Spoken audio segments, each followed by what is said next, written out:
નમસ્કાર દર્શક મિત્રો, 1960ની 1 મે ગુજરાત રાજ્યની સ્થાપનાનો દીપક સાબરમતી નદીના તીરે ગાંધી આશ્રમમાં પૂજ્ય રવિશંકર દાદાના હસ્તે પ્રગટ્યો. દ્વિભાષીમાંથી મહાગુજરાતની ચળવળ 1956થી ચાલુ થઈ તે છેવટે ગુજરાત અલગ રાજ્ય બન્યું.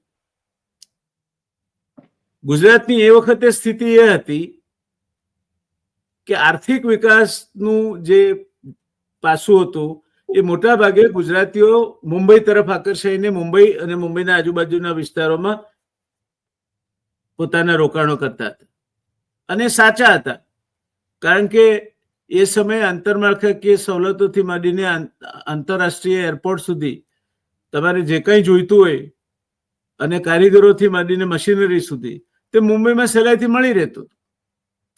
એટલે ગુજરાતીઓની એક અપેક્ષા એવી હતી ને એક તબક્કે તો કોંગ્રેસે પણ એવું સ્વીકારેલું કે ગુજરાત અને મહારાષ્ટ્ર વિદર્ભ સાથે બે અલગ રાજ્યો થાય અને મુંબઈને કેન્દ્ર શાસિત રાજ્યનો દરજ્જો આપી અને એને અલગ રાખવું. પણ તકદીરે કઈ જુદું જ નિર્મિત કર્યું હતું. મહારાષ્ટ્રમાં મુંબઈ વગર આમચી મુંબઈ અને બૃહદ મહારાષ્ટ્રની વાત શરૂ થઈ. કાકા સાહેબ ગાડગીલ જેવા થરેલ માણસ એમણે પણ રીતસર વિદ્રોહી ભાષામાં પોતે ભાષણ આપ્યું આ અંગે. તો આ બાજુ ગુજરાતમાં અમને અલગ ગુજરાતથી કઈ નહીં ખપે ઓછું તેવી લાગણી ઊભી થઈ. પણ ગુજરાતીઓની માગણી એવી હતી કે મુંબઈ ઉપર બંનેનો સરખો અધિકાર રહે, જે મહારાષ્ટ્રીયનોને સ્વીકાર્ય નહોતી. એના પણ કારણો હતા. આપણે આજે ઇતિહાસના એ કારણની ચર્ચામાં નથી જતા. ગુજરાતનું અલગ રાજ્ય બન્યું અને 1 મે 1960ના દિવસે એની સ્થાપનાનો દીપક પ્રગટ્યો. ત્યારે દેશના ઔદ્યોગિક રીતે વિકસિત રાજ્યોમાં ગુજરાત 8મા નંબરે હતું. માથાદીઠ ખેડાણલાયક જમીન 1 એકરથી ઓછી હતી. 12માસી સિંચાઈ કે બંધોને નામે ખાસ કશું જ નહોતું. કાકરાપાર વિયર 1956માં બન્યું, એ સિવાય કોઈ સવલત હતી નહીં. એટલે ગુજરાતને વિકાસનો માર્ગ મુંબઈ છીનવાઈ ગયું. એટલે ત્યારથી ગુજરાતીઓના મનમાં એક ખુન્નસ બેસી ગયું કે હરીફાઈ કરવી તો મહારાષ્ટ્ર સાથે કરવી. અને ત્યારથી ગુજરાત હંમેશા પોતાની જાતને મહારાષ્ટ્ર અને મુંબઈના વિકાસ સાથે સરખાવતું રહ્યું. એ હતાશામાંથી જે આક્રોશ જન્મ્યો, એ આક્રોશે ગુજરાતને ઔદ્યોગિક વિકાસનો રસ્તો પસંદ કરવા માટે પ્રેર્યું. અને આમે ખેતીમાં 12માસી સિંચાઈ હતી નહીં અને માથાદીઠ ખેડાણલાયક જમીન 1 એકરથી ઓછી હતી. એટલે ગુજરાતે ઔદ્યોગિક વિકાસના રસ્તાને પોતાના આર્થિક વિકાસ તરીકે પસંદ કર્યો. તે સમયે ઔદ્યોગિક વિકાસ પણ સુરત, વડોદરા, અમદાવાદ એ વખતે માન્ચેસ્ટર ઓફ ઇન્ડિયા કહેવાતું, એના કાપડ ઉદ્યોગને કારણે રાજકોટ, ભાવનગર, જામનગર, બ્રાસપાટ માટે જાણીતું જામનગર, ડીઝલ એન્જિન્સ અને મશીનરી માટે જાણીતું રાજકોટ, મશીન ટૂલ્સ માટે સુરેન્દ્રનગર, પરશુરામ પોટરી જ્યાં સ્થપાઈ તે મોરબી, આવા જામનગર, ભાવનગર, આવા છૂટક છવાયા કેન્દ્રોને બાદ કરતા ઔદ્યોગિક વિકાસ ગુજરાતમાં ઝાઝો હતો નહીં. પણ એને વારસામાં મળી Mumbai Ahmedabad broad gauge line, Mumbai Delhi broad gauge line અને એને લગભગ સમાંતર જતો હાઈવે, દમણગંગાથી શરૂ કરીને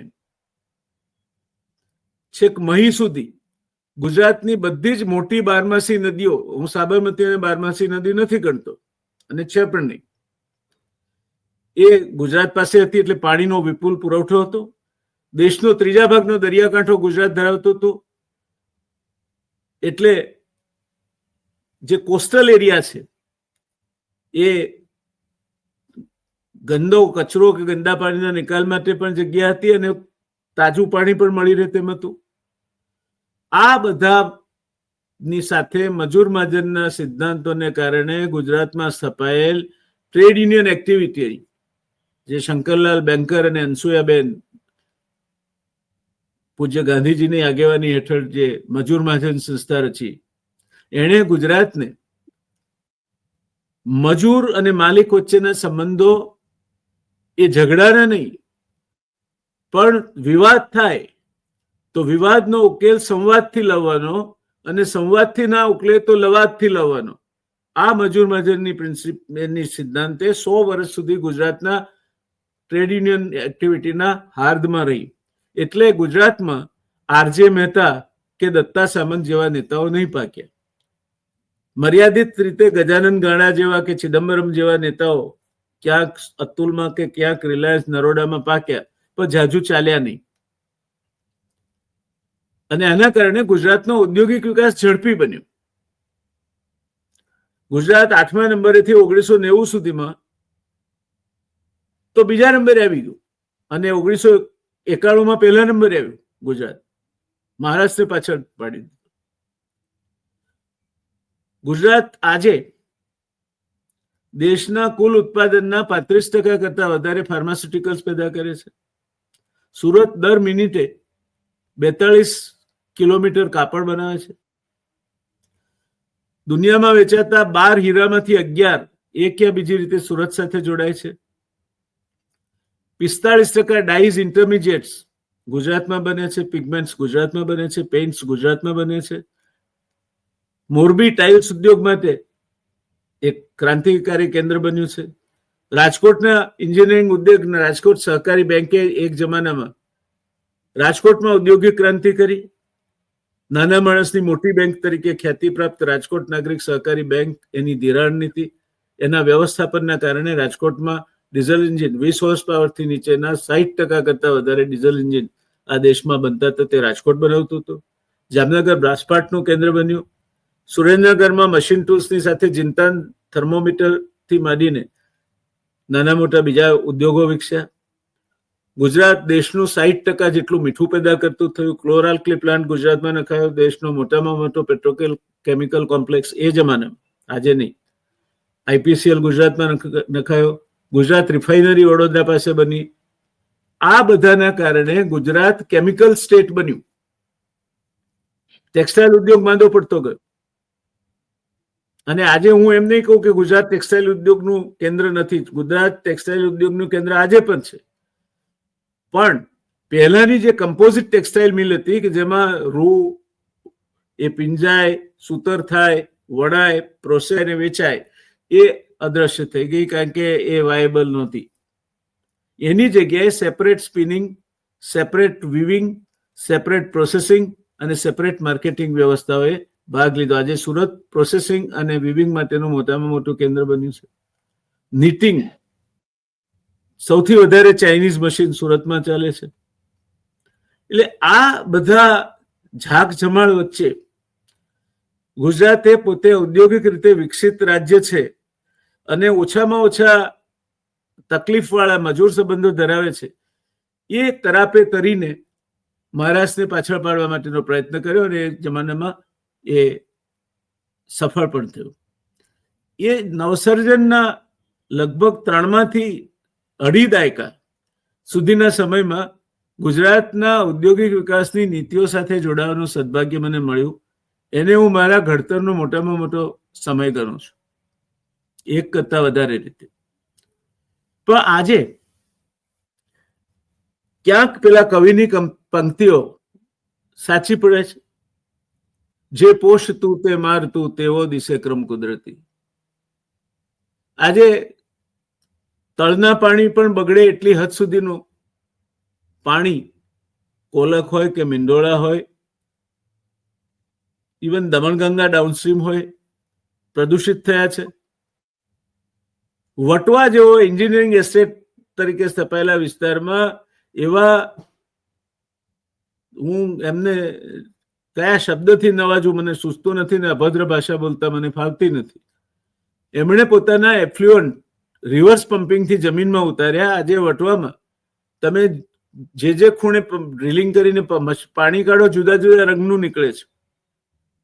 એન્જિનિયરિંગ એસ્ટેટ હાઈલી પોલ્યુટેડ છે. આ સ્થિતિ પાંડેસરાની છે, આ સ્થિતિ નંદેસરીની છે. પહેલી લાઇન્ડ એફ્લુએન્ટ ટ્રીટમેન્ટ અને ડિસ્પોઝલ ચેનલ એ જીઆઈડીસી નંદેસરીને જોડતી બની. પણ આજે પણ ગુજરાતની સ્થિતિ શું છે? તો ગુજરાતનો ઔદ્યોગિક વિકાસ થયો છે, તો ગુજરાતનો કુલ વિસ્તાર 1,96,000 ચોરસ કિલોમીટરથી વધારે છે. એમાં તમે આ બાજુ સરીગામ ઉમરગામ સુધી લ્યો, ઉમરગામથી શરૂ કરીને મહેસાણા સુધી જાઓ, એ 500 કિલોમીટરના પટ્ટાને બંને બાજુ તમે 20 કિલોમીટર છોડી દો તો 500 ગુણ્યા 40 20,000 વર્ગ કિલોમીટરમાં જ ગુજરાતનો વિકાસ થયો છે, ઔદ્યોગિક વિકાસ. એટલે 10% વિસ્તાર થયો. ગુજરાતના 10% વિસ્તારમાં જે ઝાકઝમણ તમે જુઓ છો એના કારણે તમે ગુજરાતને ખૂબ પ્રગતિશીલ ને ઔદ્યોગિક રાજ્ય ગણો છો. જ્યારે હમણાં જ NFHS 5 નેશનલ ફેમિલી હેલ્થ સર્વે 5 બહાર પડ્યો. દેશના 10 કુપોષિત જિલ્લામાં સૌથી વધુ કુપોષિત જિલ્લામાં ગુજરાતના 3 છે. શિક્ષણની દ્રષ્ટિએ ગુજરાતમાં ભારત સરકારના શૈક્ષણિક વિભાગે જે અભ્યાસ કર્યો છે એમાં 3જા ધોરણ સુધીના એજ્યુકેશનમાં ગુજરાત છેલ્લે નંબરે છે દેશમાં. 6ઠ્ઠા ધોરણ સુધીના અભ્યાસક્રમમાં ગુજરાત બીજે નંબરે છે, અને 9મા ધોરણના અભ્યાસક્રમમાં વળી પાછું પોતાનું છેલ્લા નંબરનું સ્થાન ગુજરાત મેળવી લે છે. શિક્ષણની દ્રષ્ટિએ આજે આપણે નોલેજ એરામાં છીએ, જ્ઞાનનો યુગ છે. Knowledge is the power and who has earliest access to the knowledge is the most powerful. ત્યારે ગુજરાતનું શિક્ષણ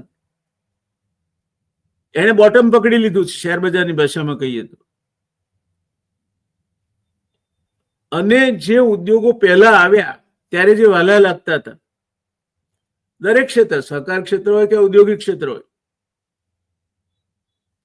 એ ઉદ્યોગો ખાસ કરીને દમણગંગાથી શરૂ કરીને મહી સુધીના પટ્ટામાં, અને એમાં પછી વટવા પણ આવી જાય, એ વિસ્તારોમાં પ્રદૂષણનું મોટું કારણ બન્યા છે. અને એ ઔદ્યોગિક પ્રદૂષણે આપણને ગાંધીજી યાદ કરવા પ્રેર્યા છે. ગાંધીજીએ કહ્યું છે કે આ દુનિયામાં ઈશ્વરે માણસને જોઈતી બધી જ વસ્તુઓ આપી છે. there is enough to meet with everybody's needs, but there is not enough to meet everybody's greed. માણસ લોભી બન્યો, ઉદ્યોગપતિઓ બેજવાબદાર બન્યા, પર્યાવરણનો ખ્યાલ રાખ્યો નહીં, પાણી કાં તો જમીનમાં ઉતાર્યું કાં તો નદીઓમાં છોડી દીધું. પોલ્યુશન કંટ્રોલ જેવો કોઈ વિષય નહોતો એ વખતે, એમને કોઈ પૂછનાર નહોતું. અને એ પરિસ્થિતિમાં જે આપણો પર્યાવરણને ઘસારો લાગવાનો ચાલુ થયો, એ ઘસારાને કારણે આજે સાબરમતી નદી દેશની સૌથી વધુ પ્રદૂષિત 5 નદીઓમાંની એક છે. આપણે કોલક કે મીંઢોળાની તો વાત જ નથી કરતા. ત્યારે એ વિસ્તારમાં સતત કાર્યરત પર્યાવરણવિદ પણ કહી શકાય, યુવા કિસાન અગ્રણી અથવા ખેડૂત આગેવાન પણ કહી શકાય, અને સમાજ સાથે જોડાઈને એને માટે કંઈક કરવું છે એવી ભાવનાથી, એવા તરવરાટથી કામ કરતા એક યુવાનની સાથે આજે આપણે મળી રહ્યા છીએ. એ યુવાન ખેડૂત સમાજ સાથે જોડાયેલા છે, અને એ યુવાન આ અંગે શું કહેવા માંગે છે એની વાત આજે આપણે કરવાની છે. દર્શનભાઈ નાયક એ આ વ્યક્તિત્વનું નામ છે.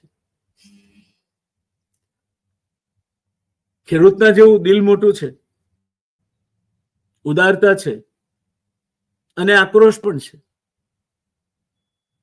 ગ્રામ માતા કવિતામાં આવે છે ને, રસહીન થઈ ધરા કે પછી દયાહીન થયો નૃપ, નહીં તો આવું ના બને કહી માતા ફરી રડી. એ અત્યારે અનેક ઘરે અનેક માતાઓ રડી રહી છે. આપણે વિકાસ કર્યો છે પણ કોના ભોગે, કોના માટે, કઈ કિંમતે? આ પ્રશ્નો ક્યારેક ભાવિ પેઢીને આપણે જવાબ આપવો પડશે, અને ત્યારે જવાબ નહીં હોય આપણી પાસે. ત્યારે આપણે દર્શનભાઈ સાથે વાત કરીએ આજે.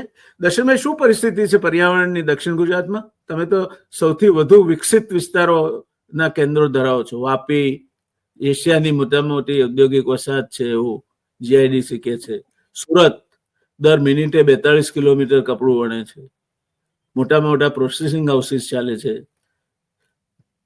હીરા મોટું કેન્દ્ર છે, જેમ અને જ્વેલરીનું.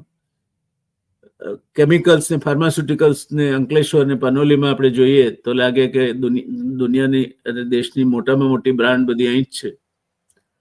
ત્યારે તમે આ વિકાસ જોયો છે, અત્યારે તો વિકાસ અનુભવી રહ્યા છો, કારણ કે વિકાસ તમને વારસામાં મળ્યો છે. તો આ વિકાસે તમારી પાસેથી કઈ કિંમત વસૂલ કરી છે? જી વડીલ, આપનો હું આપના ચેનલ વતી આભાર માનું છું કે તમે સમાજની સાથે સાથે આવનારી પેઢી હવા, પાણી અને આરોગ્યની જે ચિંતા કરો છો.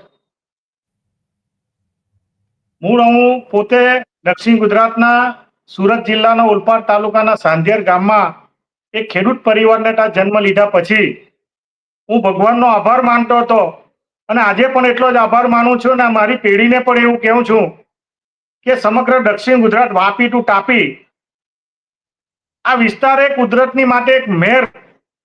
તમે જો તો ઉકાઈ ડેમ બન્યા પછી સમગ્ર વિસ્તારમાં જે રીતે તાપી નદી દ્વારા આ ફળદ્રુપ જમીન અને ખેતી પણ ફળદ્રુપ, એની સાથે તમે જો કે ભૂતકાળમાં આપણા વડીલોએ જે રીતે તમે કાપડ ઉદ્યોગની વાત કરી, જે રીતે જરી ઉદ્યોગની વાત કરી, એ પહેલા એક સામાજિક અને શૈક્ષણિક રીતે કે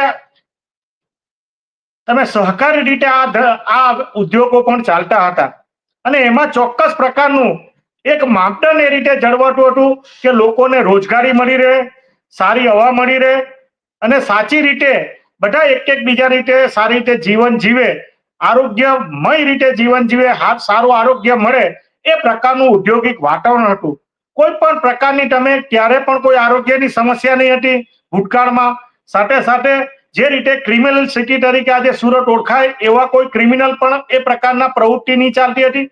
પરંતુ હાલમાં જે દક્ષિણ ગુજરાતની પરિસ્થિતિ જે તમને જોવો તો તમે સમગ્ર દક્ષિણ ગુજરાતમાં આજે જે રીતે કેમિકલ ઇન્ડસ્ટ્રીઝ, તમે જે રીતે હરણફાળ વધી રહી છે, વોટર જે ચાઇનાના મશીનોની જે વાત કરવામાં આવે છે, બહારથી જે ઔદ્યોગિક કચરો આવીને અહીં એનું શુદ્ધિકરણ કરીને જે પ્લાન્ટો જે મોટા પ્રમાણમાં ચાલે છે, આના કારણે મુખ્ય જે દક્ષિણ ગુજરાતની નદી છે, મીંઢોળા નદી હોય, તાપી નદી હોય, કીમ નદી હોય, અને એની સાથે સંકળાયેલી બીજી પ્રશાખાની જેટલી ખાડીઓ છે, એની જે પરિસ્થિતિ છે, એના કારણે આજે સમગ્ર વિસ્તારમાં પહેલા ભૂતકાળમાં એવું હતું કે આ ખાડીઓમાંથી પણ ખેતી કરીને નાના નાના માણસો આની ખેતી આધારિત જીવન જીવીને રોજગારી, એ શાકભાજી પકવીને કે નાની નાની ભાજીઓ પકવીને પણ આ વિસ્તારમાંથી એનું પોતાનું ભરણ પોષણ કરીને ગુજરાન કરતા હતા. અને એના કારણે જે નાની જાતિઓ હતી, એસટી એસસી સમાજની જાતિઓ હતી, એમાં પણ એ માટલા પકવીને એ રીતે પણ એ પોતાનું જીવન ધોરણ કરતા હતા. આજે છેલ્લા 10 વર્ષને કારણે તમે જો તો સમગ્ર વિસ્તારમાં, સુરતની તમે વાત કરીએ તો રોજનો જે સેન્ટ્રલ પોલ્યુશન કંટ્રોલ બોર્ડના જે આંકડા છે એ પ્રમાણે તમે જોવો તો લગભગ 1600 ટન જેટલો કચરો ફક્ત સુરત ની આજુબાજુના વિસ્તારમાંથી જ તમારો રોજનો ઉભો થાય છે. એમાં લગભગ 160 ટન જેટલો પ્લાસ્ટિકનો કચરો છે, એ પ્લાસ્ટિકનો કચરો તમારો એમાંથી બને છે. આના કારણે જે વેસ્ટ ફિલ્ડ હોય, તમે જળાશય હોય કે આવી જગ્યાએ આ કચરો છૂટો છોડી દેવામાં આવે છે.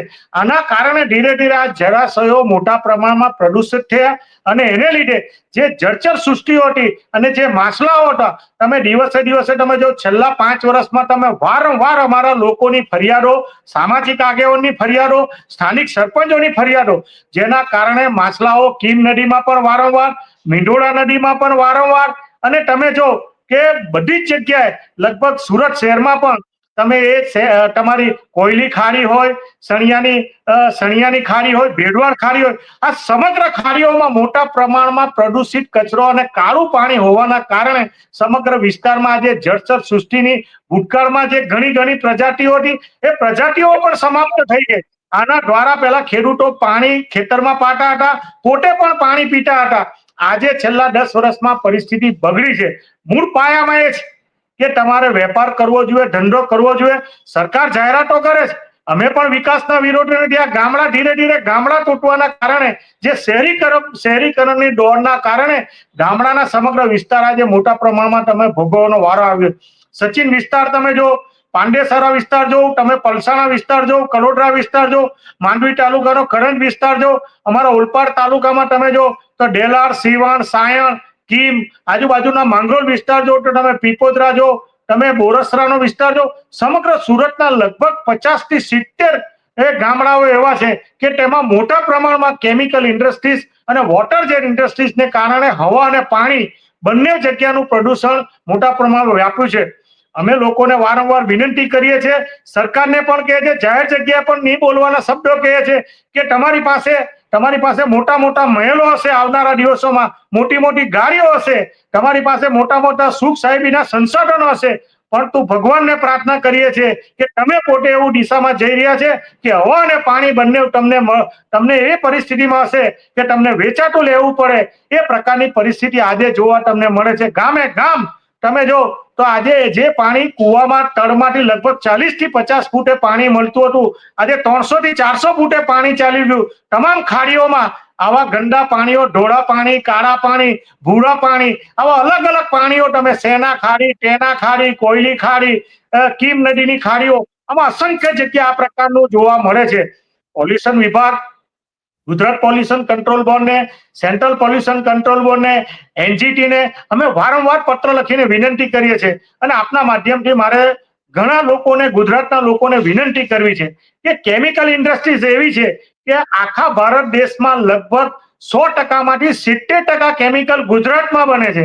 અને એ ગુજરાતમાં બનવાના કારણે કેમિકલના જે પ્રકારે આંકડાઓ આવે છે કે 1 ટન કેમિકલ બને એટલો જ એનો વેસ્ટ બને, અને વેસ્ટ બાળવા માટે 1000 ફેરનહીટ ડિગ્રીમાં એને બાળવો પડે, અને એને બાળવા માટેનો ખર્ચો ઉત્પાદન કરતા આ નિકાલ કરવાનો ખર્ચ વધે. એને લીધે આ લોકો કેમિકલના માફિયાઓ એ જાહેર જગ્યાએ તમે જો એ ખાડીઓમાં, વેસ્ટ ફિલ્ડમાં, કોઈના ખેતરોમાં સમગ્ર આ રીતે એને ખાલવી દે છે. આના કારણે એક બાજુ ખેતીને પણ નુકસાન થાય છે, જમીનના જળસ્તરની નીચેના ભૂગર્ભને પણ નુકસાન થાય છે, અને આનો મોટું નુકસાન આવનારી પેઢીને થવાનું છે. આપના માધ્યમથી વડીલશ્રી મારે કેવું છે કે સુરત જિલ્લામાં તમે જો તો તમે પલસાણા તાલુકામાં આ જો હજીરા છે, એ હજીરા વિસ્તારમાં, સચિન વિસ્તારમાં, ભરૂચ વિસ્તારમાં લગભગ છેલ્લા 5 વર્ષમાં 150 જેટલા કેમિકલ બ્લાસ્ટ થવાના કારણે આ જીપીસીબીની બેદરકારીને કારણે કરો કે જે પ્રકારે તમે જો તો ફેક્ટરી માલિકોની બેદરકારીને જો, સેફટી વિભાગની બેદરકારીને જો, એને લીધે કેટલાઓ કામદારોના લોકોના મૃત્યુ થયા છે. પરંતુ આજ દિન સુધી આવા લોકોની સામે કોઈ સરકારે, જીપીસીબીએ, ફેક્ટરીએ એને બચાવવાની જ વાત કરી છે. આને લીધે આ રીતે કેમિકલના માફિયાઓ ખોટું કરતા કામ બન્યા છે. નવાઈની વાત એ છે કે તમે જો કે WHO જે આંકડાઓ આવે છે, એ આંકડાઓના આધારે તમે જો કે સૌથી વધુ પ્રદૂષિત વિસ્તાર હોય તે પ્રદૂષિત વિસ્તારમાં મોટા આજે તેના લોકોનું આયુષ્ય છે એના આંકડાઓમાં 7.5 વર્ષનું આયુષ્ય ધીરે ધીરે ઘટતું જાય એવું WHO વર્લ્ડ હેલ્થ ઓર્ગેનાઇઝેશનના આંકડાઓ કહે છે. અમારા વિસ્તારમાં જે પ્રમાણે હૃદય રોગના કિસ્સાઓ, ફેફસાની બીમારીના કિસ્સાઓ, દમ અસ્થમાના કિસ્સાઓ લાખોની સંખ્યામાં જોવા મળે છે. અમારા હજીરામાં તમે જો તો મોટા પ્રમાણે આ પ્રદૂષણના કારણે લગભગ 200 થી 300 લોકોના ઘરોમાં કેન્સરોના કિસ્સાઓ સૌથી વધુ જોવા મળે છે. અને આપના માધ્યમથી સરકારને અને આરોગ્ય વિભાગને કેવું છે કે સૌથી વધુ કેન્સરના કિસ્સાઓ તમે જો તો દક્ષિણ ગુજરાતમાં સુરત શહેરની આજુબાજુની તમે સરકારી હોસ્પિટલ હોય કે સુરતની હોસ્પિટલ હોય, અને ખાસ કરીને તમે બોમ્બેની હોસ્પિટલોમાં જો તો સૌથી વધુ કેન્સરના કિસ્સાઓ દક્ષિણ ગુજરાતના આ વિસ્તારોના જિલ્લાઓમાંથી તમને જોવા મળે છે.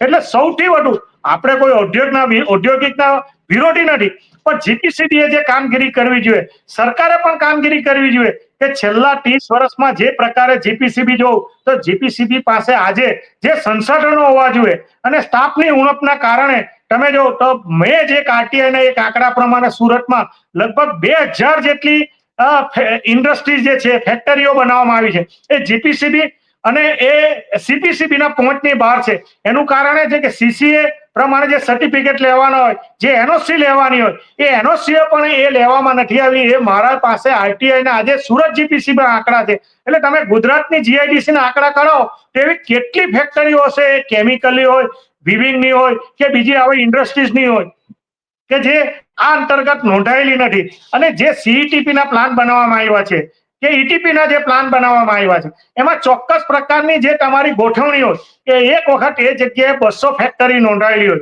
અને એમાં ચોક્કસ રીતે નોંધવામાં આવતું હોય કે આટલા લીટર ખરાબ પાણી આમાં છોડવામાં અને એ કરવામાં આવશે અને ટ્રીટેડ કરીને એને ખાડીમાં છોડવામાં આવશે.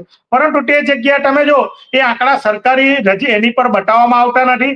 એના માટેના જે સાધનો છે એ સાધનો પણ એની પર બતાવવામાં આવતા નથી. અને 200 ફેક્ટરીની જગ્યાએ એ 400 ફેક્ટરી નોંધાયેલી હોય. એટલે મોટા પ્રમાણમાં અધિકારીઓ અને આ ફેક્ટરીઓની નીતિના કારણે અને લોકોને વધારે કમાવાની નીતિના કારણે અને આ અધિકારીઓ પણ મોટા પ્રમાણમાં જે એમની ફરજો છે, લોકો માટેની જે ફરજ છે કે આ વિસ્તારનું સારું વાતાવરણ રહે, પ્રદૂષિત વગરનું વાતાવરણ રહે અને એ પ્રમાણે સારામાં સારી રીતે લોકો જીવે અને આ વિસ્તારમાં સારો ધંધો થાય, વેપાર મળે, રોજગારી મળે. પરંતુ આજે જે પરિસ્થિતિ ઊભી થઈ છે તો સમગ્ર દક્ષિણ ગુજરાતનો વાપીથી તાપીનો જે હાઈવેનો આખો પટ્ટો છે, આજુબાજુની નદીની આજુબાજુનો જે પટ્ટો છે અને ખેતી લાયક જે જગ્યા છે, એ તમામ આજે લગભગ 40 થી 50% જમીનો આ ઇન્ડસ્ટ્રીઝના કારણે મોટા પ્રમાણમાં નુકસાન છે. નવાઈની વાત એ છે કે કોઈ પણ પ્રકાર સરકાર જે સંવૈધાનિક રીતે, વૈજ્ઞાનિક રીતે એના ભૂગર્ભ જળની પરિસ્થિતિનો તપાસ કરવો જોઈએ, તપાસ કરતી નથી. આજે અમારા ગામડામાં, મારા ગામની વાત કરું, મારા ગામમાં 1500 ફૂટનો TDS પાણીમાં છે. તમે કલ્પના કરો કે એ પાણી જો માણસ પાણી પીવા લાયક પાણી નથી, જેના કારણે પથરીના રોગો થાય. આજે અમારા ઘરે લગભગ 10 દિવસ તમે પાણીમાં નળ આવતો હોય નાહવા માટેનું, જો એ પાણી બંધ રાખીએ અમે તો નળ આખો પોટ એની રીતે આખો નળ ખવાઈ જાય. એ પરિસ્થિતિનું નિર્માણ થયું. એના પરથી તમે કલ્પના કરો કે આ વિકાસ છે કે અધોગતિ છે કે આવનારી પેઢી માટેનું નુકસાન છે. એટલે વડીલ શ્રી, આ બહુ ગંભીર વિષય છે. સરકારને વિનંતી કરીએ કે જે વિભાગ આજે જેની પાસે સરકારના મંત્રીશ્રી છે, એ ભૂતકાળમાં મારી સાથે જ કામ કરતા હતા અને એમની મારફત જ અમે હજારો ફરિયાદો આ બાબતની વિધાનસભામાં પણ અમે રજૂઆત કરી હતી. એમની પાસે પણ અપેક્ષા રાખું, સરકાર પાસે પણ અપેક્ષા રાખું કે તમારી પાસે બધા આંકડા છે, કઈ જગ્યાએ સરકારમાં તમે રજૂઆતો કરતા હતા અને મુદ્દા ઉઠાવતા હતા લોકહિતમાં. આજે તમારી પાસે ખાતું છે તો તમારા માધ્યમથી લોકહિતમાં ખેડૂતો પણ બચે, ખેતી પણ બચે, વન્ય જીવન પણ બચે અને એ ભૂગર્ભની જળસ્તરની પરિસ્થિતિ આપણી પેઢી જે રીતે ભૂતકાળમાં તમે પેઢી અમને કામ સોંપી ગયા, સારી રીતે જીવન જીવી ગયા, આપણે પણ આવનારી પેઢીનું એવું કામ કરી ગયા કે જેનાથી એ સારી રીતે જીવન જીવી શકે, એવું આપના માધ્યમથી મારે કહેવું છે. જી દર્શક મિત્રો, દર્શનભાઈને સાંભળીએ આપણે તો કદાચ એવું લાગે કે દર્શનભાઈ ઉશ્કેરાટમાં છે. મારે આ ડિબેટ કરવાનું હતું, એ દરમિયાનમાં એક સમાચાર મારી નજરે આવ્યા અને મેં આપણી જે 108 ઇમરજન્સી મેનેજમેન્ટ સર્વિસીસ છે, જેને આપણે 108 તરીકે ઓળખીએ છીએ, એનો સંપર્ક, એનો એક અહેવાલ આવ્યો હતો અખબારોમાં ને એને વધારે વિગત માટે એના CEO નો સંપર્ક કરતા જે વિગતો મળી ચોંકાવી દે તેવી છે. શિયાળાની હજુ તો શરૂઆત છે. સ્મોક એટલે ધુમાડો અને ફોગ એટલે ધુમ્મસ. આ બે શબ્દને ભેગા કરીને નવો શબ્દ બને છે સ્મોગ, એટલે ધુમાડો અને ધુમ્મસનું મિશ્રણ. શિયાળામાં હવા ઠંડી થાય એટલે ભારે બને, એટલે આકાશ ભણી ન જાય, એટલે ધુમાડો પણ જમીનથી નજદીક ઝળુંબતો રહે. આપણે એને ધુમ્મસ તરીકે ઓળખીએ છીએ, પણ ખરી રીતે ધુમ્મસ નથી, સ્મોગ છે. આના કારણે ફેફસા અને શ્વસન તંત્રના જે રોગો થાય છે, એ ગુજરાતમાં શ્વાસની સમસ્યાના દર્દીઓ રોજના સરેરાશ 340 કેસ આવે છે રોજના. આ 108 ના આંકડા છે, કોઈ એક તરફા કોઈ ખાનગી અહેવાલમાંથી લીધેલા આંકડા નથી. અને કયા રોગો થાય એનાથી? તો એનાથી દમ થાય, એનાથી COPD થાય, એનાથી ફેફસાની સ્થિતિ સ્થાપકતા ગુમાવાય, એનાથી વધારે કામ કરવાના કારણે ફેફસા ઓછા સ્થિતિસ્થાપક થતા જાય, એટલે હૃદયને વધારે દબકવું પડે પમ્પિંગ માટે, એટલે પલ્મોનરી ડિસીઝ થાય. આ ગંભીર રોગો થવાનું કારણ હવા અને હવામાં તરતા ઝીણા રજકણો, ખાસ કરીને 2.5 મ્યુ થી નીચેની સાઈઝના જે રજકણો છે. બાકી મોટી સાઈઝ હોય તો પહેલા નાકના વાળ પકડી લે ને ત્યાર પછી ગળામાં જતા જતા ક્યાંક અટવાઈ જાય, વધારેમાં વધારે શ્વાસનળી સુધી પહોંચે. પણ 2.5 મ્યુ એ જે પાર્ટિકલ છે એ છેક ફેફસામાં જાય, અને ફેફસાની જે મધપુડા જેવી દિવાલ છે જે સ્થિતિસ્થાપક છે, જ્યાં ગંદુ લોહી આવે છે હૃદયમાંથી અને કાર્બન ડાયોક્સાઇડ છૂટો પાડી એને નવું ઓક્સિજન આપી શુદ્ધ કરીને પાછું હૃદયને રુધિરાભિસરણ માટે પાછું મોકલે છે. આ ફેફસા એ શરીરના જે ક્રિટિકલ ઓર્ગન્સ કહેવાય, અત્યંત જરૂરી, અને એમાંથી એક પછી એક તમારા અવયવો ફેલ થવા માંડે, એકબીજા સાથે જોડાયેલા છે. આ પ્રદૂષણના કારણે વધારે ધબકવું પડે સરખો ઓક્સિજન મેળવવા માટે, એટલે હૃદયને અસર થાય, બ્લડ પ્રેશર વધે, કિડનીના ડિસીઝ થાય, લીવરના ડિસીઝ થાય, અને ફેફસા ફેલ જાય. અને એમાં ફેફસા અને શ્વસન તંત્રના રોગો, જેને COPD અને ઇન્હેલેશન ડિસીઝ કહી શકીએ આપણે, એ એટલા પીડાજનક હોય છે. દમ જેને થયો હોય તેને ખબર પડે કે જ્યારે દમનો હુમલો આવે ત્યારે શું સ્થિતિ થાય છે, કેવી યાતના થાય છે. ફેફસા જ્યારે એની સ્થિતિસ્થાપકતા ગુમાવવા માંડ્યા 2 મ્યુ પાર્ટિકલ્સના કારણે, એ બરડ થવા માંડે, એની સ્થિતિસ્થાપકતા ઓછી થાય એટલે ઓછું પમ્પિંગ આઉટ અને ઓછું ઇન્હેલિંગ ઇન કરી શકે, એ ઓક્સિજન એક્સચેન્જનું કાર્ય એનું જોખમાય. આ બધાના કારણે, માત્ર હવાના પ્રદૂષણના કારણે આજે 108 ને રોજના 340 કેસ મળે છે. ત્યારે બીજે પણ જતા હશે ને. એટલે આપણે ઔદ્યોગિક વિકાસના વિરોધી દર્શનભાઈ નથી, એ વાતને સ્વીકારીએ, કોઈના વિરોધી નથી, પણ સાથે સાથે વિકાસની એ વ્યાખ્યા છે કે વિકાસ તમે જે કંઈ કરો એ પર્યાવરણના ભોગે નહીં થવો જોઈએ. એવું કહેવાય છે કે આ દુનિયામાં there is enough to meet with everybody's need. દરેક માણસની જરૂરિયાત પૂરી કરવા માટે પૂરતું છે, but not enough to meet with everybody's greed. પણ દરેકના લોભને પોષવા માટે પૂરતું નથી. એટલે પાણી પ્રદૂષણ થાય. આજે 1500 TDS નું તમે પાણી પીવો તો જો નળ ક્લોગ થઈ જતા હોય તો કિડની ક્લોગ થઈ જાય, પથરી થાય, અને બીજા રોગો પણ થાય. ખરી રીતે તો એ પીવા માટે લાયક પાણી જ નથી, એનાથી નવાય પણ નહીં. સામાન્ય રીતે 7 pH નું પાણી એટલે ન્યુટ્રલ pH કહેવાય. હવે એના બદલે એસિડિક હોય તો અત્યારે દક્ષિણ ગુજરાતમાં મોટા ભાગે 3-4 આવું pH હોય તેવું પાણી તમને મળે. આલ્કલાઇન હોય, દરિયાકાંઠે જાઓ તમે તો TDS વધે અને સાથે pH 9-10 જેવી થઈ જાય. આ પરિસ્થિતિ આપણે જે વિકાસ સાધ્યો છે એ વિકાસ માટે આપણે વેઠી છે, અને એ વેઠ્યા પછી પણ ભારત સરકારનો NFHS 5 એવું કહે છે કે આ દેશના 10 ટોચના કુપોષિત જિલ્લાઓમાં 3 ગુજરાતના છે. તો આને વિકાસ કહી શકાય ખરો? દેશના હ્યુમન ડેવલપમેન્ટ ઇન્ડેક્સ એટલે માનવ વિકાસના સૂચકાંકની દ્રષ્ટિએ વિકસિત રાજ્યોમાં ગુજરાતનો 20મો નંબર છે. આ પરિસ્થિતિમાં તમે જો ગુજરાતને વિકાસનું એક મોડેલ ગણતા હો તો વિચારવું પડે. આપણે વિકાસને આવકારીએ, પણ એ વિકાસ સાથે કેન્સરથી માંડીને, COPD થી માંડીને, દમથી માંડીને, રક્ત કેન્સર અને બીજા કેન્સરથી માંડીને અનેક બીજા રોગ તમારા માટે લઈ આવે છે, જે તમારા જીવનને અકલ્પ યાતનાઓમાં ધકેલી દે છે.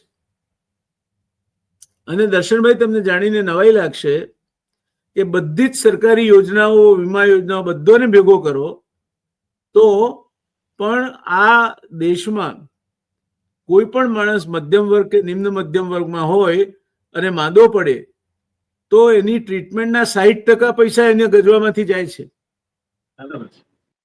એટલે આપણે એવા ખ્યાલમાં ના રહીએ કે સરકાર બધું આપે છે અને સરકાર મફતમાં આપે છે. ના, મધ્યમ વર્ગના બે મોટા બોજા છે. એક છે આ બધું કઈ કરવીને ખેડૂતને હેરાન કરીને સરકાર મોંઘવારી કાબુમાં નથી રાખી શકતી, અને એ માટે બધી જ સરકારો જવાબદાર છે આ બાબતે. હું કોઈ એક સરકારને ભાંડવા નથી માંગતો. છેલ્લા 10 વર્ષથી ઓફકોર્સ એમાં બહુ વિશેષ વધારો થયો છે, પણ છતાં પણ વધતા ઓછા અંશે બધી સરકારોએ એમાં પોતાનું યત્કિંચિત ફાળો આપ્યો છે. ત્યારે મધ્યમ વર્ગ અને નિમ્ન મધ્યમ વર્ગ, કારણ કે ગરીબીની રેખા નીચે સરકાર 5 કિલો અનાજ મફત આપે છે, આપવું જોઈએ, એના 5 ના 7 કિલો આપે. એ ખેડૂત પેદા કરે છે ત્યાં સુધી વાંધો નથી. જે દિવસે નહીં પેદા કરે એના જમીનની ઉત્પાદકતા ઘટશે. જે દિવસે રસહીન થશે ધરા અને દયાહીન થશે નૃપ, ત્યારે શું થશે? એટલે પર્યાવરણ અને પ્રદૂષણ આ વિકાસના પર્યાયવાચક શબ્દો ન હોઈ શકે.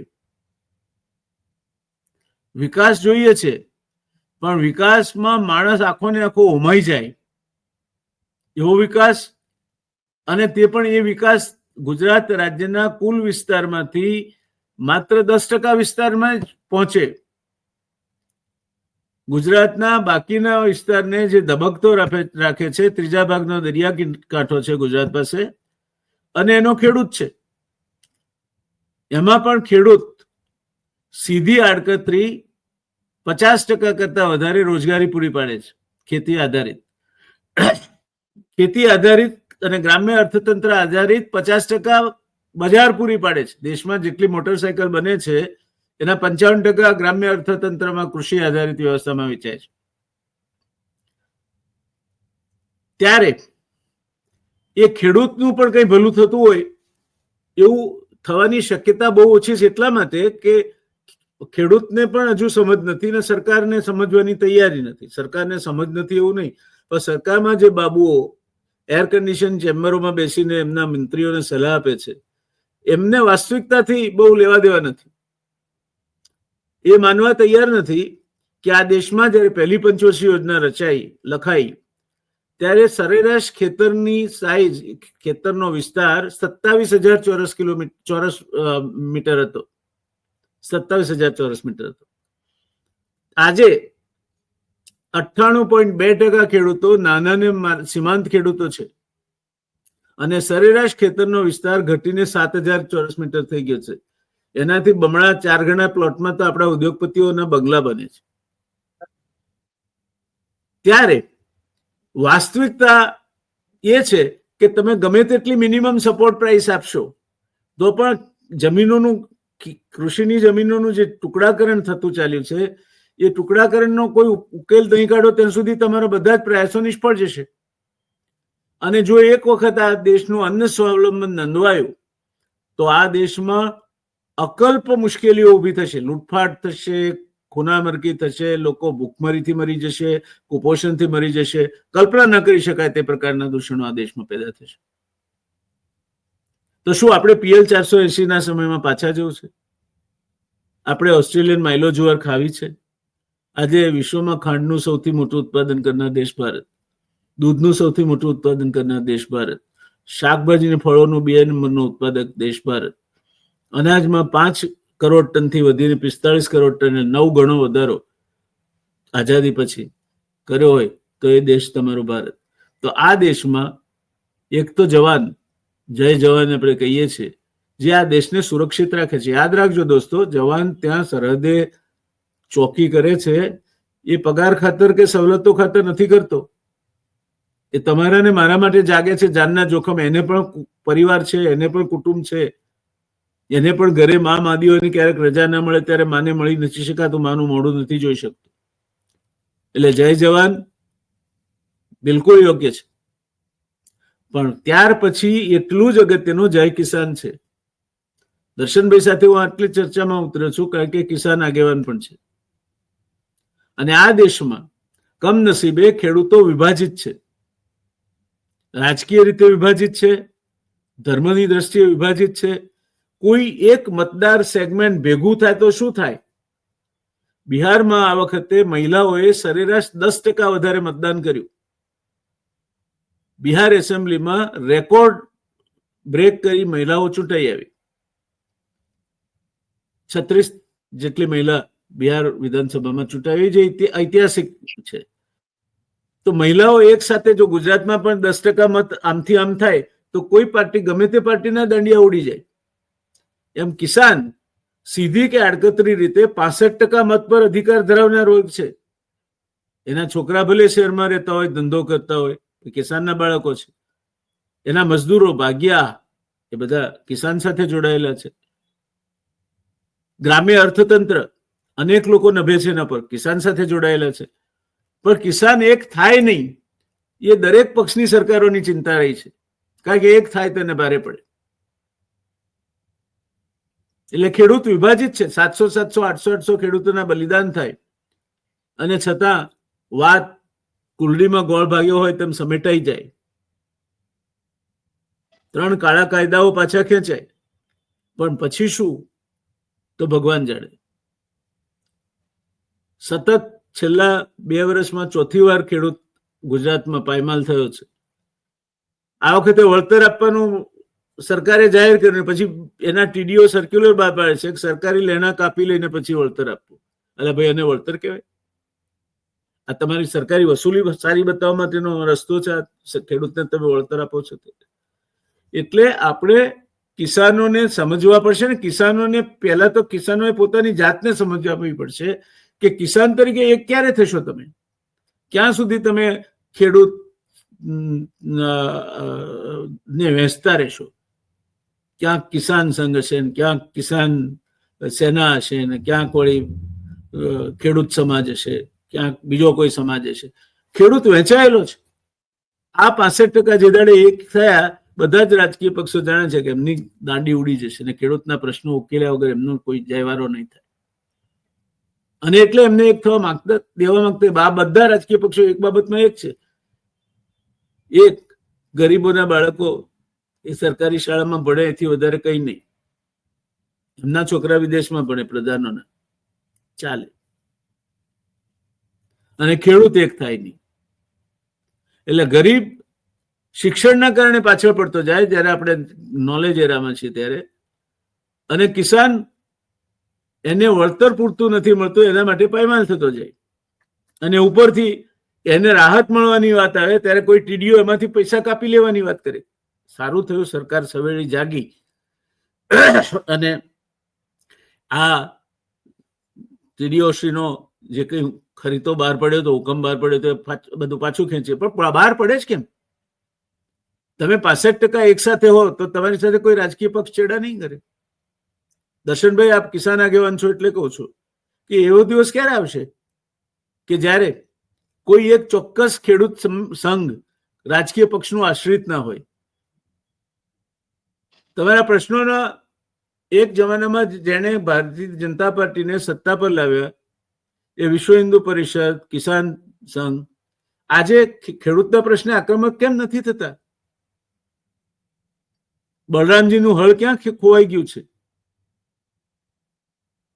કિસાન સંઘ ત્યારે જ મેદાનમાં આવે જ્યારે સરકાર તરફથી અમને લીલી ઝંડી બતાવવામાં કે હવે તમે આટલું આપણે પેકેજ આપવાને છીએ, તમે આવો. ચાલો, એમના થકી ખેડૂતનું ભલું થતું તો આપણે એમને આવકારીએ. પણ એક કેમ નથી થતા? ખેડૂત માત્ર એક કેમ નથી થતો? એ કેમ ધર્મ, ભાષા, પ્રાંત અને જુદા જુદા રાજકીય પક્ષોમાં વહેંચાયેલો કેમ છે? બિહારની બહેનો જો એક તરફી મતદાન કરીને 10% વધારે મતદાન કરી શકે તો ગુજરાતના ખેડૂતોને આ સદબુદ્ધિ ક્યારે આવવાની છે? એટલે પ્રદૂષણનો પ્રશ્ન તો છે જ, અને પ્રદૂષણનો પ્રશ્ન પણ એટલા માટે થયો છે કે આપણે વિભાજિત રહ્યા છીએ. ઉદ્યોગપતિઓ સંગઠિત રહ્યા છે, એમના ઇન્ડસ્ટ્રી એસોસિએશન પાસે નાણાં છે, ચૂંટણી ભંડોળ આપવાની ક્ષમતા છે અને ઝાક ઝમાળ બતાવવાની આવડત છે. એટલે દેશનું સૌથી અગત્યનું જો કોઈ નાગરિક હોય તો મારા મત પ્રમાણે કિસાન અને કિસાની આધારિત વ્યક્તિઓ છે. તો આ પ્રદૂષણની જે વાત કરી દર્શનભાઈ તમે, એ ગંભીર પ્રશ્ન છે, એમાં કોઈ શંકા નહીં. અને ઉદ્યોગો બેજવાબદાર રીતે વર્ત્યા છે. નહીં તો ડાયસ્ટફનું એકમ હોય, એન્જિનિયરિંગ એસ્ટેટમાં સ્થપાય અને પોતાનું એફ્લુઅન્ટ ઊંધો પમ્પિંગ કરીને જમીનમાં નાખી દે અને સરકારી તંત્રની જાણમાં ના આવે, એટલું તંત્ર નિર્દોષ હોય, એવું કઈ રીતે બને?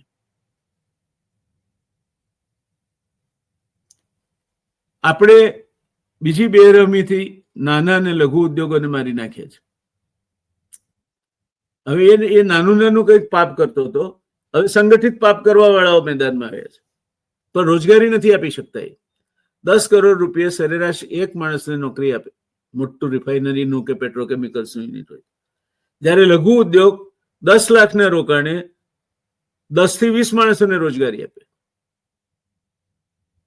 પણ ત્યાં સંગઠન નથી, અથવા જે એના નેતાઓ છે એ સંગઠિત થાય ત્યારે ખરીદી શકાય છે. સંગઠિત ઉદ્યોગપતિઓ નેતાઓને ખરીદે છે, સરકારો ચલાવે છે, સરકારોને ખરીદે છે. આ જ્યાં સુધી વિડંબણા દૂર નહીં થાય ત્યાં સુધી તમારા પ્રદૂષણના પ્રશ્નો હોય કે કિસાનના પ્રશ્નો હોય, કિસાનના પ્રશ્ન માટે તમે લોકો બધા જ જવાબદાર છો. એક કેમ નથી થતા?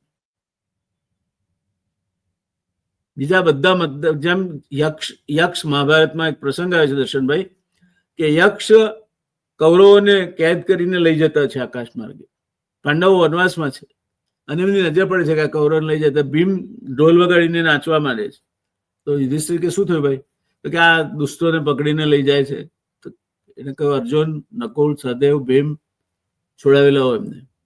અરે કે મોટા ભાઈ તમારું કઈ મગજ ચાલે છે કે ફરી ગયું છે? એ કેમ? અરે કે આ તો આપણા દુશ્મનો છે, કે એ આપણે જે હિસાબ હશે અંદર અંદર કરી લઈશું. અત્યારે વયમ પંચાધિકમ શતમ, આપણે અત્યારે 105 છીએ, 5 નથી.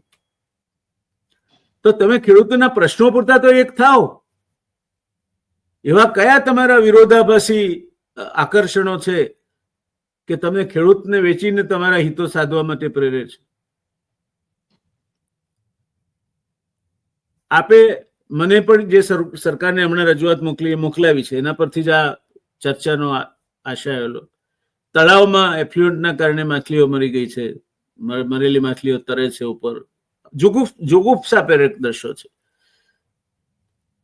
આપણે સ્મોક અને એસિડ સ્મોક, વાપીમાં સાંજ પડે, મને કોઈ કહેતું હતું કે હવે વાપીમાં પેલા ઘાસિયા જમીનો હતી એટલે મચ્છર થતા મોટા, હવે નથી દેખાતા. મેં કહું આમાં જીવી કઈ રીતે શકે મચ્છર?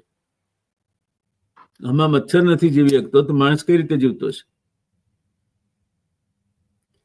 તો આ બાબતમાં તમે એક પર્યાવરણવિદ તરીકે અથવા પર્યાવરણ સાથે જોડાયેલ યુવા આગેવાન તરીકે તમને શું લાગે, શું કરવું જોઈએ? તો આ પહેલી જવાબદારી છે, સામાજિક જવાબદારી ઉદ્યોગો સ્વીકારતા થાય. એ CSR થી નહીં આવે. CSR તો એ પેલા અંધા બાંટે રેવડી ફિર ખુદકો દે જેવું કરે છે, પોતાનું ટ્રસ્ટ બનાવે ને એમાં CSR ના પૈસા નાખે એટલે એમના ઓશિંગણ રહીને જેને પૈસા જોઈતા હોય અથવા એમણે ધાર્યું હોય એ કામ થાય. તો તમારું શું સૂચન શું છે, શું કરવું જોઈએ?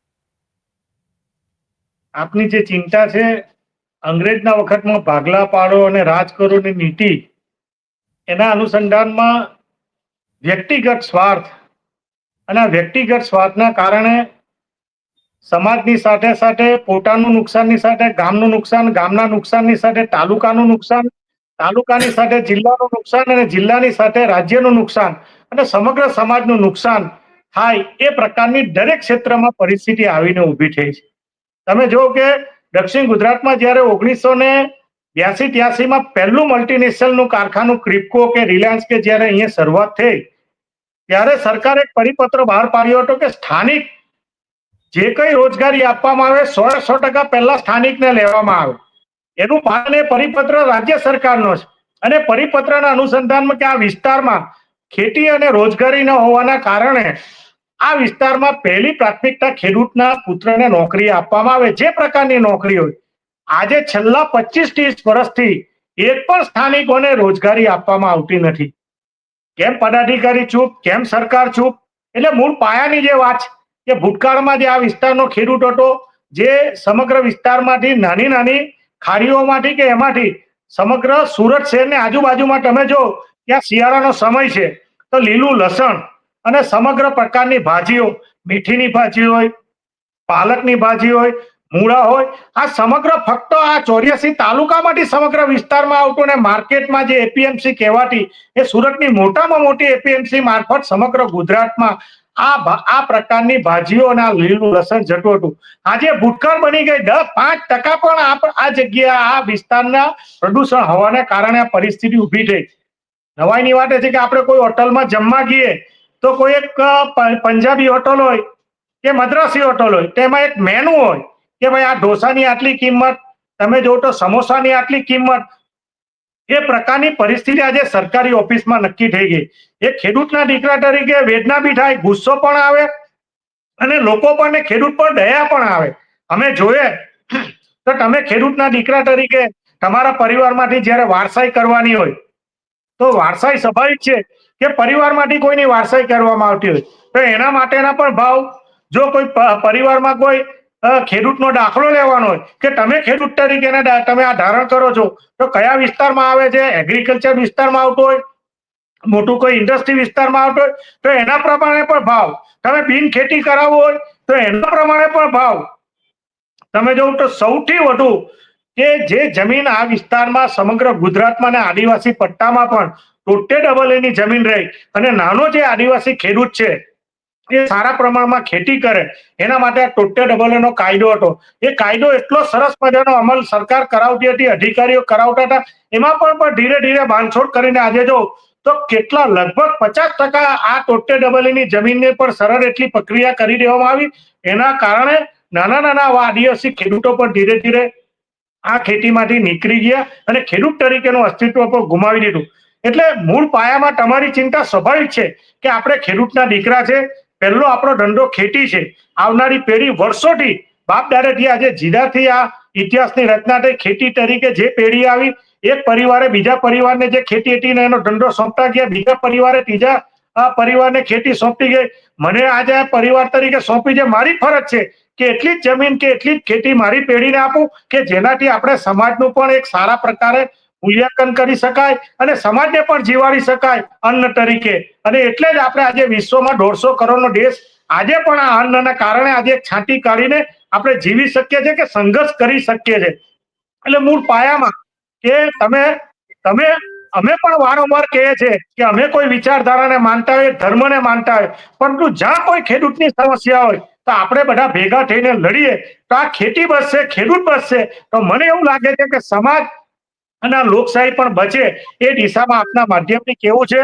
તમે શરૂઆત કરી છે, અમે તો આજે પણ તૈયાર છે કે કાલે કોઈ ખેડૂતના માટે પ્રશ્ન માટે કોઈ પણ સરકાર હોય, આજે કોઈ ભારતીય જનતા પાર્ટીની સરકાર છે, કાલે આપની સરકાર આવે કે કોંગ્રેસની સરકાર આવે, જો ખેડૂતના પ્રશ્ન માટેની વાત હોય તો હું તમારા માધ્યમથી જાહેરમાં કહું છું કે જો આ કોંગ્રેસની સરકાર પણ એની સાથે નહીં રહે તો એની સામે પણ હું સંઘર્ષ કરવા માટે કે વિચારધારાને છોડવા માટે તૈયાર છું. ચિંતા એટલા માટે જ કે વિશ્વની પર્યાવરણ સંસ્થા જ્યારે ચિંતા કરતી હોય છેલ્લા 4-5 વર્ષમાં જે રીતે પૃથ્વીમાં જે રીતે ગરમીનું તાપમાન દિવસે દિવસે વધતી ચાલ્યું, એના કારણે યુરોપ કન્ટ્રી, તમે જો કે ચાઇના જો તો મોટા મોટા કેમિકલ ઇન્ડસ્ટ્રીઝ ને સ્ટીલ ઇન્ડસ્ટ્રીઝ હતી.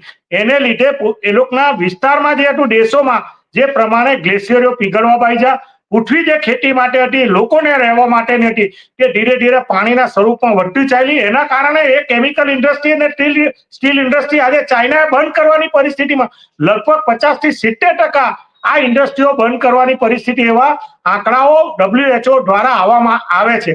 તો આપણે અહીંયા જે પ્રકારે આ ઉદ્યોગો આવે છે તો સ્વાભાવિક છે કે એ ઉદ્યોગોનો વિકાસ થવો જોઈએ, પરંતુ એની સાથે સરકારની જે જવાબદારી છે, આપણા બધાની જવાબદારી છે, અધિકારીઓની જવાબદારી છે, એ જવાબદારી જો પાલન થાય તો સાચા અર્થમાં ગામડું અને ગુજરાત બચે એ દિશામાં આપના માધ્યમથી મારે કહેવું છે. આપણે જે શરૂઆત કરી છે એ શરૂઆતના અનુસંધાનમાં હું તમને ધન્યવાદ આપું છું કે ખેડૂતના દીકરા તરીકે ખેડૂત એક થાય તો આવનારી પેઢી અને ગામડું બચે, અને ગામડું બચશે તો જ આ ગુજરાત અને દેશ બચશે એવું મારું માનવું છે. બિલકુલ સાચી વાત છે. દર્શક મિત્રો, આની સાથે સંમત થયા વગર રહેવાય તેમ નથી. કારણ કે જો 5 કરોડ ટન અનાજની પણ ખોટ પડે આપણને, તો કદાચ અદાણીની પાસે ક્ષમતા છે કે એમના પોર્ટ પરથી આયાત તો થઈ શકે, પણ છેવાડાના વિસ્તારોમાં એ મોકલવા માટેની ટ્રાન્સપોર્ટ નેટવર્ક અથવા લોજિસ્ટિક્સ નથી. 1 લાખ કરોડ રૂપિયાના ફળ, શાકભાજી ને અનાજ આપણે ત્યાં સડી જાય છે, કારણ કે આપણી પાસે પૂરતી સંગ્રહવાની કે ટ્રાન્સપોર્ટની વ્યવસ્થા નથી. એટલે જો આ ખેડૂત તમને અન્ન સ્વાવલંબન અત્યારે આપી રહ્યો છે, જે કવચ તમને અભય કવચ એને આપ્યું છે, એમાં જરાક તરડ પડે તો આ દેશમાં શું થઈ શકે એની કલ્પના કરવી દુષ્કર છે. અને માટે આ પ્રશ્ન અમારી ચિંતાનો વિષય છે. પ્રદૂષણના કારણે બીજા પણ પ્રશ્નો થાય છે. હવે લાઇફસ્ટાઇલ ડિસીઝની નવી વાત વિશ્વ આરોગ્ય સંસ્થા લઈને આવી છે. જીવન પદ્ધતિના કારણે થતા રોગો, બેઠાડુપણો, મેદાસ્વીતા, diabetes, blood pressure, brain stroke. આજે આ દેશમાં સૌથી વધારેમાં વધારે મૃત્યુ હાર્ટ એટેકના કારણે થાય છે. 12મા ધોરણની પરીક્ષા આપતા વિદ્યાર્થીને હાર્ટ એટેક આવે અને ગુજરી જાય, 10મા ધોરણની પરીક્ષા આપતી વિદ્યાર્થીને હાર્ટ એટેક આવે અને ગુજરી જાય. એ આ પ્રદૂષણનો આપણને વારસો મળી રહ્યો છે, સ્પીડનો આપણને વારસો મળી રહ્યો છે, સ્ટ્રેસ એટલે તણાવનો આપણને વારસો મળી રહ્યો છે, ડિપ્રેશન એટલે હતાશાનો આપણને વારસો મળી રહ્યો છે. આપણે માણસ મટીને મશીન બનતા ચાલે છે, એના પરિણામે આ થયું છે. દર્શનભાઈનો આભાર માનીએ કે આજે એમણે પોતાના જાત અનુભવ પરથી ખૂબ જ ઉપયોગી માહિતી આપણને પૂરી પાડી. વાત કરતા રહીશું દર્શનભાઈ આપની સાથે. મને ચોક્કસ વિશ્વાસ છે કે આ માહિતી આપે જે આજે આપી છે એટલી નેત્ર ઉદ્દીપક છે કે જેટલા વધારે ખેડૂત મિત્રો સુધી જશે એ એટલી ઉપયોગી થશે. અને આપનો આ કાર્યક્રમ આવતીકાલે રાત્રે 9 વાગે ઓન એર થશે. એ પહેલા અમે તો એક નાની ક્લિપ મૂકી જ છું, પણ જેટલું વધારે લોકો જુએ, પહેલું કામ કોઈ પણ પ્રક્રિયામાં બદલાવ લાવવો હોય તો એના માટે અવેરનેસ ઊભી કરવાનું છે. એ મોટામાં મોટું ને પાયાનું કામ છે. તો હું એની ક્લિપ બનાવીશ, એ તમને મોકલાવીશ. તો વધારેમાં વધારે લોકો સબસ્ક્રાઇબ કરે ને શેર કરે તે જોવા મારી આપને વિનંતી છે. એમાં એમણે કંઈ પૈસો ખર્ચવાનો નથી, અને અમને પ્રોત્સાહન મળશે. જેટલા વધારે લોકો જોશે તો લાગશે કે મહેનત લેખે લાગી, તો આથી પણ સારું કંઈક કરીશું આપણે. અને સબસ્ક્રાઇબ નહીં કરે તો પણ કરતા રહીશું, કારણ કે આ એક મિશન છે. બરાબર. આમાં કમિશન માટે કોઈ અવકાશ નથી. તો ધન્યવાદ દર્શનભાઈ, આપની સમય આપ્યો આપે અને આપની જે વાતો કરી આપે એ માટે. કાલે રાત્રે 9 વાગે આપનો સાક્ષાત્કાર ઓન એર થશે. આશા રાખીએ વધારેમાં વધારે કિસાનો એ જુએ. જી ધન્યવાદ. આવજો.